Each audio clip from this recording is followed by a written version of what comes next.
my name is Ryan, this is Rolls in the Family, and today I'm going to be talking about what I believe to be the best board games for 3-year-olds. My eldest son is 3.5 now, and I think we've logged over 1,000 board game plays, so I feel like I'm coming from at least a place of solid practical experience to be able to recommend some games to play with a toddler. A few notes about this list as far as how I'm approaching it.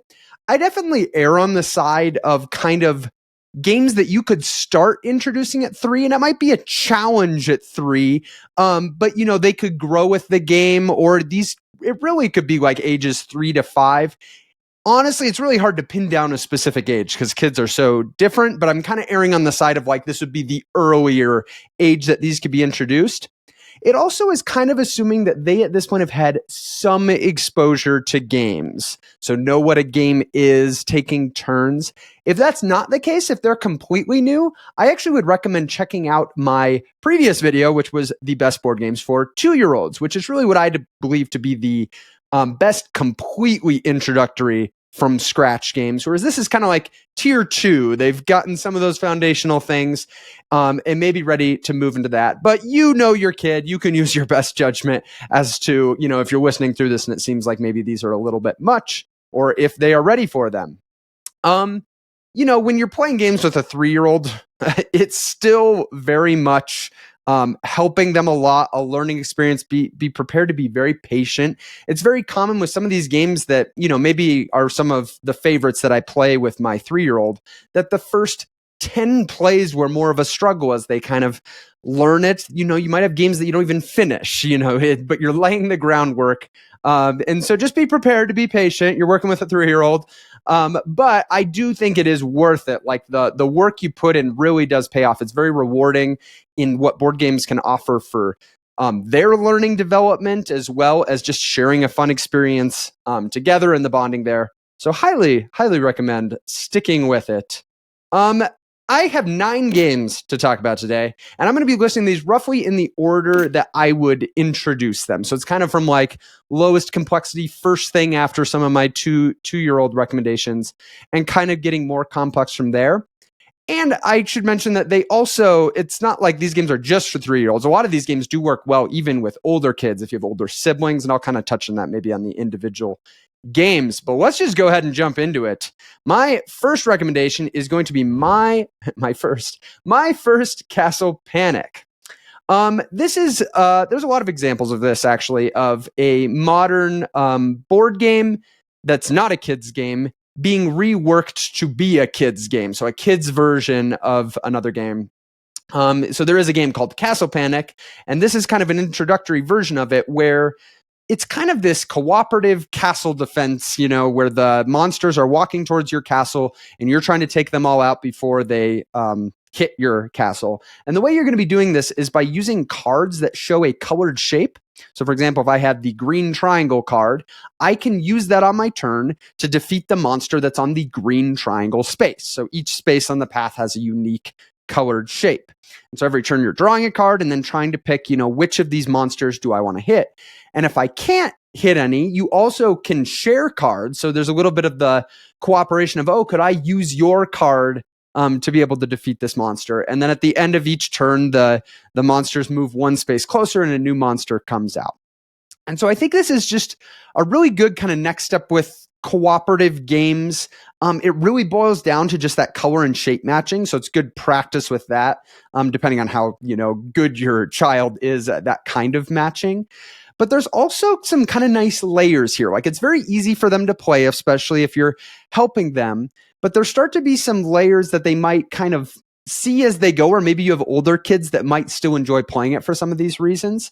One being just the decision of, okay, maybe I can get multiple monsters, like I have matching cards. Which one is the best one to get? And so you can start making decisions like, oh, this if I don't get this guy next turn, he's going to move to a space that we have the card for. So maybe we leave that so that we could get it on the next turn. Now that is like beyond what a 3-year-old is going to be thinking about, but it is kind of fun as a parent, and it shows kind of the potential of the game to be growing with the kid as they play it more. There are also different enemy effects. So there's like an enemy that when he comes out, all of the monsters move an additional space again, or there's one that jumps to the front, like jumps in front of the frontmost enemy. And a lot of that, like when you're first playing, you as the parent or the adult can handle that. But it has allowed me, I've started as my son has become more familiar with the game, trying to let him do that, like, oh, this moves all of them forward. Can you move all of them one space forward? Or this is going to jump to the front. Like, what space is he going to go to? Which is just kind of a nice exercise of him thinking about, okay, who's in front and what's one space in front of that. So this is one that we've had a lot of fun with. I think it's a great choice for a cooperative game with 3-year-old. So it's the first one I would recommend checking out. Now, a lot of what we're looking for at games in this demographic is not just that they're fun, but also that they teach good lessons and build kind of foundational skills. And one of the skills, if you're kind of working towards more complex board games that you're eventually going to have to tackle, is this concept of counting spaces. And there's a lot of classic children's games that, have the concept of counting spaces. You spin the spinner and count spaces. But if I had to recommend one for this age to kind of fill that niche, I would recommend Richard Scarry's Busytown, an I Found It game. And this is an interesting game where the board is massive. It's like 6 feet long. So this is kind of a game you play on the floor. And you've got all your characters. It's themed, if you've ever read like the Richard Scarry books. It's all that style of artwork. And on your turn, you spin the spinner and you get to go that many spaces, and you're trying to get to the end where the pigs are trying to eat your picnic before it ends. So very basic fare, like spin and move. The spinner goes 1 to 4 spaces though. So it's a nice kind of like constrained amount as far as how many spaces they would be counting. And I like that the board is so massive with these big spaces. It's easy for a kid like to practice that. Okay, count 3 spaces from where you currently are. But really what pushes this up my list, because if that was the game, it'd be hard to recommend because it's so painful as a parent to like play that type of game. But this adds this whole I found it aspect to it, this search and find, where if ever you do the spinner and you get one of the, I forget, it's like the little gold bug, but it's like the search result, then you get to draw a card from the search deck, which will say something like umbrellas. And now you have 30 seconds as a team to look for umbrellas on the giant board, because the board is filled with all of these illustrations and environments with tons of stuff going on. And so everybody's looking at different parts of the board and trying to find umbrellas and putting the little magnifying glasses when you find them. And when the timer goes off, you count up how many you find, which is another thing I like. It's nice to ask the kid, okay, how many did we find? And just that practice with counting. And it'll say, okay, we found 4. Everybody then gets to go an additional 4 spaces. And so those searches can be really powerful for the team, getting to the end in time. So I think this is a really good one. It's very fun, the illustrations and the search and find element, while still getting that basic practice with the spin and move a number of spaces. Now, I will say I have an older edition of this. I actually just looked up and saw that they have kind of a new edition of it. And it looks like they actually kind of changed some major things. The board isn't nearly as big, and it's now a competitive game where when you're searching, you're actually competing to find it first and hit a bell. And so I don't love the changes that I'm seeing there. I suppose you could get it and you could house rule it to be co-op, because I actually do like it better as that cooperative game and we're working together. I like the aspect of we're trying to find as many as possible instead of just find one quickly. So my recommendation would be try to find the older I Found It version if you can. You sometimes can find them getting sold secondhand, or I didn't look a lot online to see if it's still being sold. If you can't, though, it could still be a good option, this new edition. Another thing you might see is a Disney edition of I Found It. There's a bunch of different Disney editions. I would recommend actually staying away from those, at least initially. They're more complex with the numbers that you could spin going to 8. The spaces are a lot smaller. The environments are themed around movies, which as a result means that for certain cards, only certain places will have that item because, they're the only places with water. Whereas I really like about the Richard Scarry one, any of the items is kind of evenly distributed through the whole board, which works really well for different people looking in different areas. And it's just a little bigger and easier, for kids to actually find it. So I definitely recommend going with the Richard Scarry version. And I think it's a great option, especially for kind of reinforcing counting and counting spaces. Next up, I have another cooperative one. And this is a cooperative dexterity game called No Mercy for Monsters. It kind of comes in this interesting magnetic glass box that kind of opens and like folds up into this 3D house. And so you're actually kind of looking into this diorama of a room. And you're going to be putting these little stand-up monsters into those rooms. And then you shuffle up all of these face-down tokens. And on your turn, you're going to get to draw a token. And most often, it's going to be a sock. And then you are going to get to throw that sock to try to knock down one of the monsters that's in the room. And once you knock down all the monsters in the room, you get to flip down to the next room. It's kind of like almost paging through a book.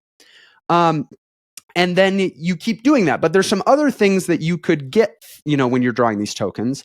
You might get a ball that you actually have to go to the side through the window and try to throw it through the window. Or you might get a bucket of water that you have to throw from the top, drop it on their heads. You also could get a monster. And if you flip a monster token, then one of the monsters you've already knocked down stands up again. And you have to leave that monster token face down still in the supply. So there's a little bit of this memory element of, okay, we know a monster's there now. We don't want to pick that one again. We want to pick different ones. So it comes all together into this nice, fun package. It's very fun as a cooperative game to be throwing these and the excitement of knocking them down. The presentation's really nice. It's also got a nice kind of grow with the kid aspect of you can make it a little more challenging. You introduce this rolling of a purple die that has different effects of how you have to do your throw. So you might have to make a silly face as you do your throw, or make a sound, or you might have to stand on one leg, or so there's some things that might make it a little different or just funny. So we found that very fun to mix in. So it's a little bit less on the maybe clear educational, because it's more on the dexterity, though you're developing some of that hand-eye coordination. But it's one my son and I have had a lot of fun with, so I definitely recommend it. My next one is an interesting one because it's not a children's game per se, and it's one that most people are going to be familiar with. This is Uno, the classic card game Uno. And now you might be thinking like, man, isn't 3 like maybe a little early for Uno? And I actually think it's a great one to introduce around this. You're going to be helping them, but this concept of matching with a card game of you need to play the same color or the same number. And you could strip it back initially to be even simpler, of take out all the draw to, all the reverse, any of those special cards, and just have the matching with the numbers. Another thing I really recommend here is to get a themed Uno set. So my son and I have played a lot of Uno, and we specifically use the Disney Pixar Uno set. And so he knows a lot of these characters from these movies, and it actually helps a little bit with the matching because the characters are the same for every number. So all the 8s have the same character, which helps with matching those because it's not just a number, it's a number and a picture to help make that match.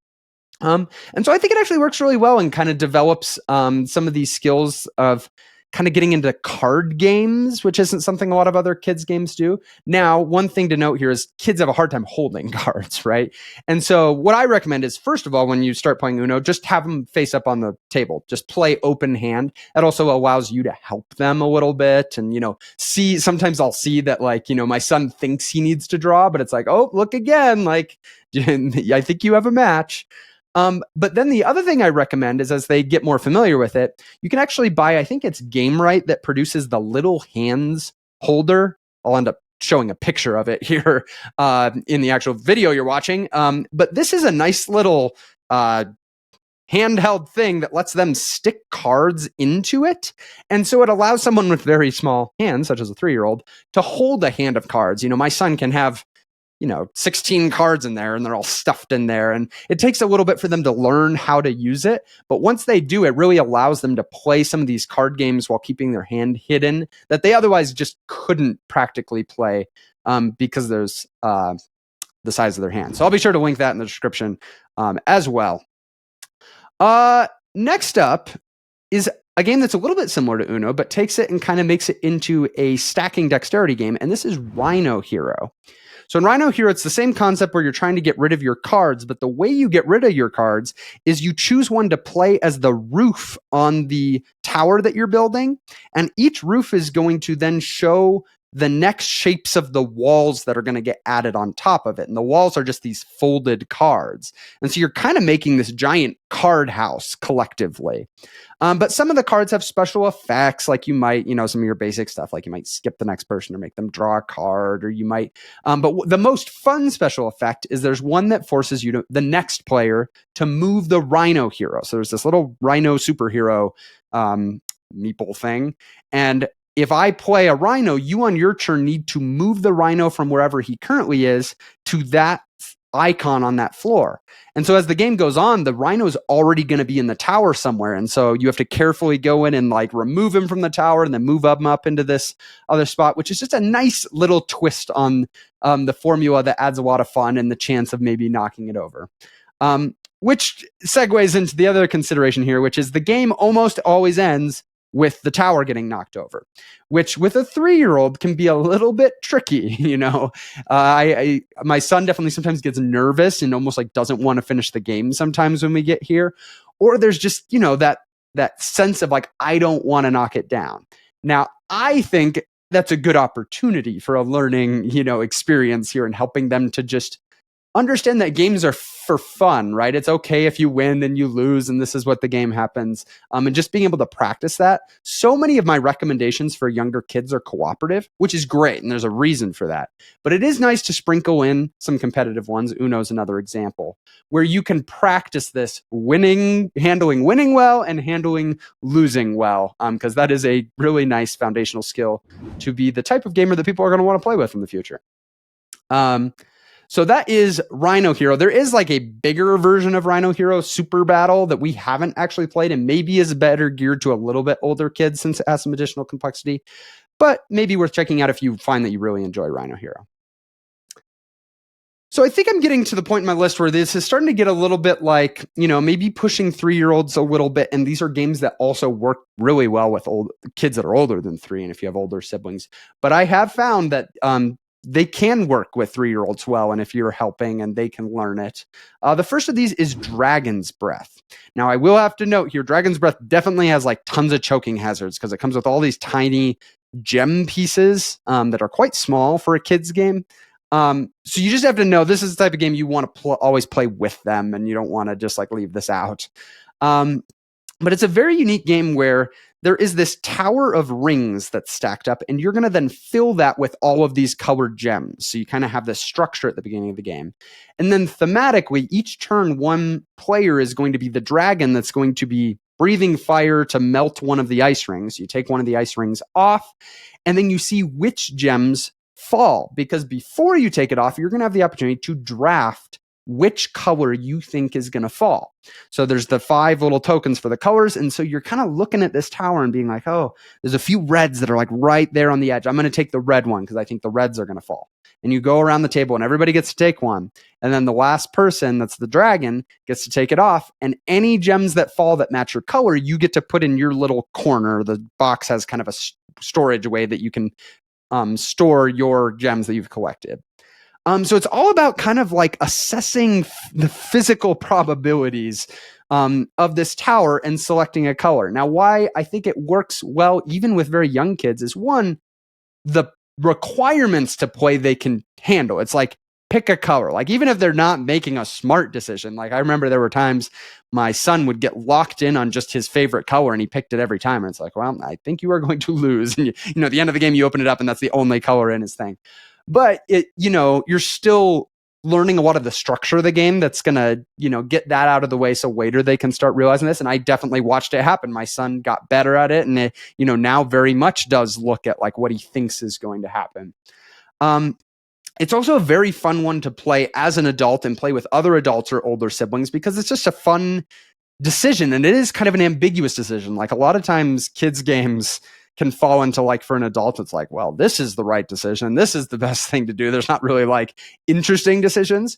This, a lot of times you'll look at the way those are stacked there and you're not quite sure, or it looks like something's going to happen, but the way the things kind of fall or fall back in, some other color did way better. So that helps even the playing field. You know, your kid has a better chance of competing, though it is generally, you know, if the kid isn't doing a very good job of picking with high probabilities, they're probably not going to win. But I do think it just really works well. It goes up to 4 players. And yeah, we've had a lot of fun with it, like just with different ages playing together. So I definitely recommend it, despite it maybe having a smaller pieces than you would normally want in a 3-year-old game. Speaking of smaller pieces you'd want in a 3-year-old game, my next recommendation is Magic Mountain, and this comes with marbles. So again, you want to be just keeping that in mind, that you probably don't want to leave marbles out with your 3-year-old or, you know, younger kids. But if you're supervising and playing this game, I actually find it works very well, despite this not being a game that's really targeting this young of an age. And so the way Magic Mountain works, it's got this big ramp that's got kind of all these splitting paths, forking paths all the way down. And you're going to start with all these blue student miniatures at the top. And then there's going to be these witches that are a little bit further down. And on your turn, you're going to draw a random marble from the 5 out of a bag. And it's going to be a certain color, like red. And you're going to choose which of the top slots you want to put it in. So picture like Plinko, you know, where you drop the thing and it bounces down randomly. That's kind of what this whole board is simulating for this marble. But whenever the marble gets caught behind either a student or a witch, you then are going to get to move that person along the path to the next available spot of the color of the marble. So if it was the red marble and it goes to the student, I'm going to look on the path, which the path is zigzagging down the board, and I'm going to see where is the next red space. And then I'm going to move them there. And by moving them there, the marble is going to continue rolling and might get caught behind something else that then is going to move. In fact, there's even the opportunity that if you move the student quickly, you could catch the marble behind the same student and move them again. And that's completely a, you know, legal and fun play to pull off. And so ultimately the goal is you're trying to get all these students to the bottom of the mountain before the witches get to the bottom of the mountain. And there's different difficulty levels here of how, you know, how many you have to get before how many witches. And so this is one that it's, again, very fun, like from an adult's perspective and you know, because it's all this kind of probabilities and moving it. But from a 3-year-old's perspective, again, the actual requirements to play are pretty low. It's like pick a marble, pick where it wants to go, and they'll start learning little things. Like, you know, kids are smarter than we give them credit for, but they'll start to see, oh, there's some witches on the left side of the board. You know, when I put the marble there, like I'm going to be sending it right towards those, or like there's a lot of students over here that I could do. And so you'll start to see that kind of clicking with them of like the decision of where to put it. Now, if I have one complaint with this game, it's that it can be hard to get it on like a perfectly flat surface so that all of those splits are kind of like even probabilities. So oftentimes we're like, man, every marble is wanting to go way left. And so we're like stuffing bags under it to kind of get it even. So it can be a little finicky to get it to kind of play fairly. But still, you know, if you can kind of get around that, it just works really well. And it's very different. Again, it's more in kind of like teaching probabilities. Kind of similar to Dragon's Breath, and just kind of like, if you do this, that's then going to have a lot of randomness. Like, you know, are you setting yourself up for the outcome that you want? Also a cooperative game, so you can help them and it's fun to play together. And it can play a lot of players. You can actually go up to 6 players. I guess you could go, there's not a lot of reason you couldn't go more. You're just like taking turns around the table.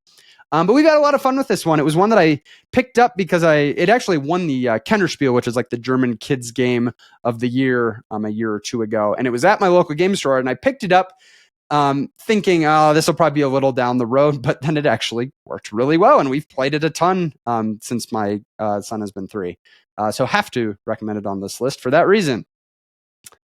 2 more. Here we go. We've got another one that's similar to Dragon's Breath, has little gems. These ones are a little bigger in this game, but still probably something you're not going to want to leave out with young kids.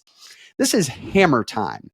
And in Hammer Time, you're actually going to flip the box, like the bottom of the box, and you're going to put all of those gem pieces on the top. And then on your turn, you're getting to take this hammer and hit the box until any number of those gems fall off. So it's like you're mining for them. And then you check, like, did too many fall off? I think it's if 9 or more fall off, then it's like you woke up the dragon and you have to put all of them back.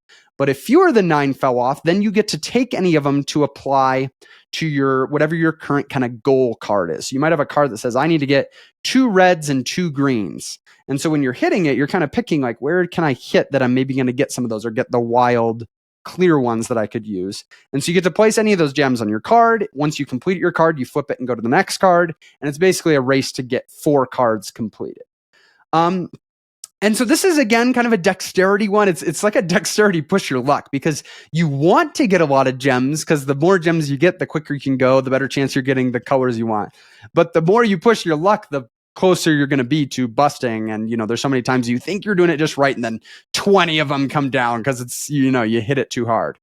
This is definitely one that I think evens the playing field pretty well with kids and adults, because I find even as an adult, I so many times bust because I'm, wanting to go for more. I don't want to play super conservatively, but it is really hard to, like, hit something just right to get the right amount to fall.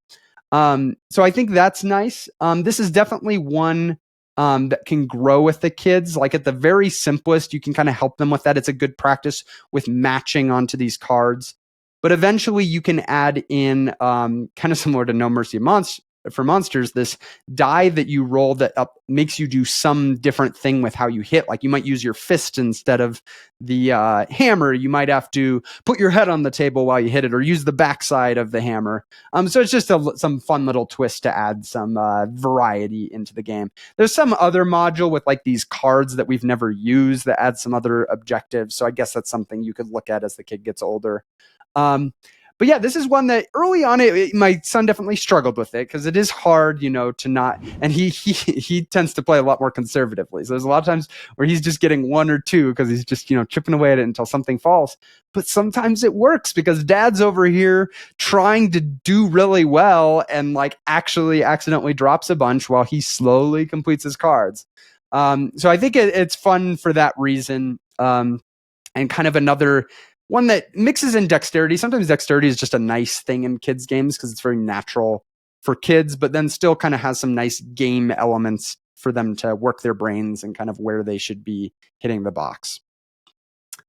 Lastly, I've got Dragomino, as in dragons and dominoes. This is actually the kids' version of the game King Domino, and it is revolving around these dominoes that have 2 different terrain types on each domino, or 2 of the same. And everybody's going to be building up their own kind of, like, collection of dominoes. So each round you get to draft from the 4 that are revealed, which one do you want? And then the next person gets to pick one. And then you get to put that somewhere next to your other dominoes. So this is one that definitely is getting a little bit, for a 3-year-old, this kind of tile placement is probably going to be kind of new and might be kind of a little hard at first to get that lining things up, but you can help them with it. And I think it's a good intro to kind of this tile placement, because not a lot of the other kids' games do it. But then once you match these up, ultimately you're trying to place the tile in a way that it matches the most terrains next to each other. So I want to put the same ones next to each other. And then for each match that was made, you get to take a dragon egg of that color and flip it and put it there. And the dragon egg might have a dragon in it, and it might be empty. And ultimately, at the end of the game, you're trying to have the most dragons. So it's got this nice aspect of the actual building of the puzzle has some nice, interesting decisions. Like, even as an adult, of which one do I take? Where do I place this to get the most eggs? And so you can kind of strategize to get the most eggs. But then ultimately, the eggs might be dragons, they might not be dragons. So there's this random layer that helps even the playing field, which is really a desirable thing in a kid's game, so that the adult isn't just either winning every time or feeling like they have to not try to allow the kids to have a chance. So I think that works really well. There's even a little bit of a, like, if anytime you get an egg, you get to take the mama dragon, which means that you get to pick first next turn. So if you're really unlucky, you're actually getting a little bit of a benefit, and it's actually worth a point at the end of the game. So it's a little bit of nice balancing there. But we've really liked this one. It's a really quick one. Like, we can play it in 10 to 15 minutes. And it's one that, while it challenged him for sure at first, it was pretty quick that he got pretty good at, like, matching these. And I have been impressed at times of, like, the way he takes something and finds the one place in his arrangement where like both of those would match. And you can just see the brain, churning as he's trying to kind of figure out the spatial puzzle. So I think this one's kind of on the edge. This would work great with older kids as well. But I think that, I call it out on this list because I think it's worth knowing that like you could work with this with a 3-year-old early and it could actually be a very positive experience. And so there you have it. Those are the 9 games that I currently most recommend for 3-year-olds. Hey, thanks for watching. Like I mentioned, I have also done a video on my top board games for 2-year-olds. I have that link down in the description below if you want to check that out as well. We also have a lot of other board gaming content on the channel. I'm normally here with my brother, Daniel. So you can check out some of that as well if you're interested, and we will see you in the next one.